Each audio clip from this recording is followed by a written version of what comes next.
Curfew के बाद 2 घंटे की ढील मिली थी। मैं मां की दवा लेने के लिए निकला। वो दवा सिर्फ एक ही मेडिकल स्टोर पर मिलती थी। वो मेडिकल स्टोर मेरे घर से काफी दूर था। जाते वक्त मुझे बड़ी मुश्किल से रिक्शा मिला और आते वक्त वो भी नहीं मिला।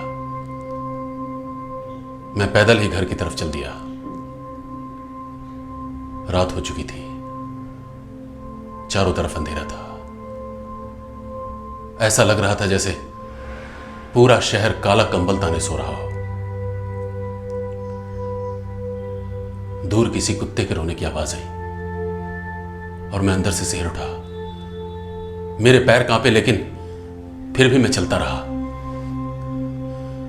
मैंने देखा सड़क पर बसों की खिड़कियों के शीशे और टूटी हुई सोडा वाटर की बोतलें बिखरी पड़ी थी।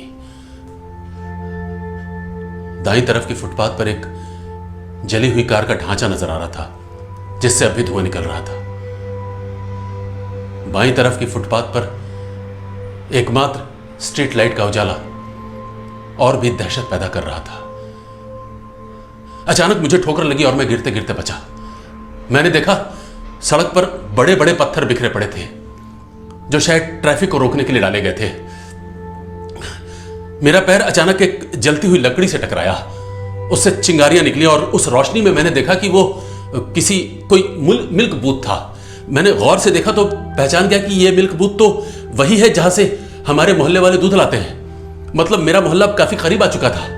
तभी दूर किसी पुलिस के सिपाही ने सीटी बजाई। मेरा धड़कता हृदय और जोर से धड़का और मैं और तेजी से भागने लगा। अब मैं ऐसे चल रहा था जैसे दौड़ रहा हूं।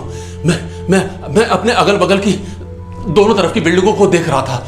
पूरे शहर पर ऐसा लग रहा था जैसे मरघट जैसा सन्नाटा छाया हुआ हो। ऐसा लग रहा था जैसे इस जीते जागते शहर की आत्मा छीन ली हो किसी जादूगर ने। मैंने आसमान की तरफ देखा।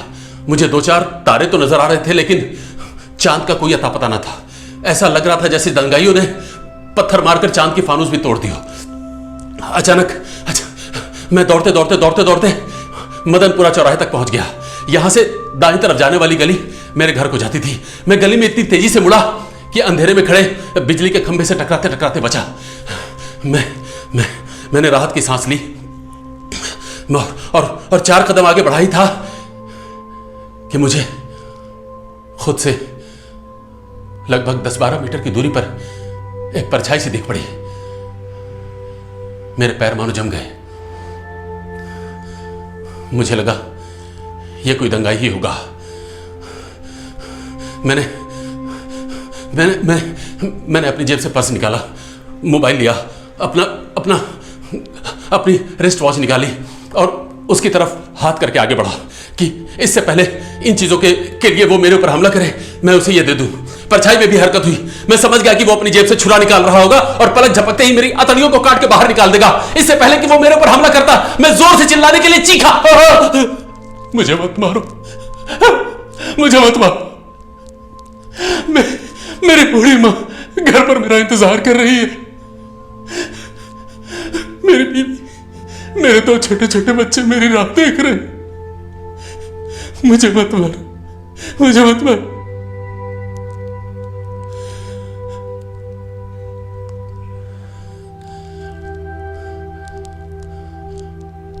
थोड़ी देर बाद मुझे महसूस हुआ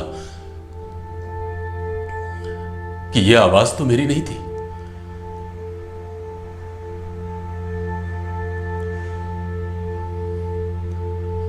मैंने देखा एक आदमी मेरे पैरों पर पड़ा गिड़गिड़ा रहा था, मुझे मत मारो, मुझे मत मारो। मेरी बूढ़ी मां घर पर मेरा इंतजार कर रही है। मेरी बीवी, मेरे मासूम बच्चे मेरी राह देख रहे हैं। मुझे मत मारो। उसके कांपते हाथ मेरी थरथराती टांगों से लिपटे हुए थे।